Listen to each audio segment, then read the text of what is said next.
Party effort. A large and growing majority of Americans want to stop this government takeover of health care. I hear a lot of the political calculations, like we've heard from Mr. Rove and Mr. O'Reilly, but you rarely hear them talk about how unfair, how unworkable, and how devastating this health care law is going to be to Americans. They're losing their jobs, they're losing their health insurance, and people want their voices heard on Washington. So it's time for Congress and the President to take a time out on this and to stop the implementation of this health care law. Well, some have suggested that what Republicans should be fighting for is a delay, and that the tactic that they're taking in the House right now is not one that would lead to that. Well, Martha, frankly, it's the only way that the President is going to pay any attention to what the House says right now. And we've seen that on a lot of things that the House has tried to do.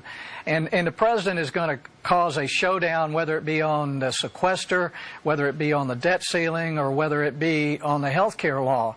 The Congress is going to need to stand up to this President. He's out of control. He's on pace to double the debt during his time in office, and he's expanding spending at every turn. So if the Congress doesn't stand up in some way, this president's going to continue to roll all over them. I think a lot of people, listen to you and think that makes a lot of sense, and that on principle they would agree with you 100%. The question does turn to what you can do politically, and there's been an uprising really in the House over this entire issue because they're ready to go, and they got John Boehner on board as well, saying that he would go along with this bill that would defund Obamacare. And then you go over to the Senate side, and Senator Ted Cruz, who's gotten a ton of attention lately and is a potential 2016 presidential candidate, basically said, look, it's not going to pass in the Senate. And let's pull up, we put together some of the tweets that went out on this from some House members who are outraged, and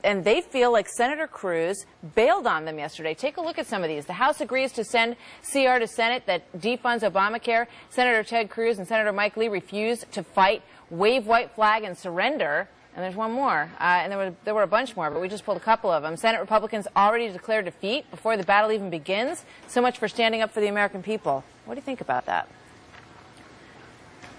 Well, Martha, we keep hearing that someone's going to win or lose or not win the next election.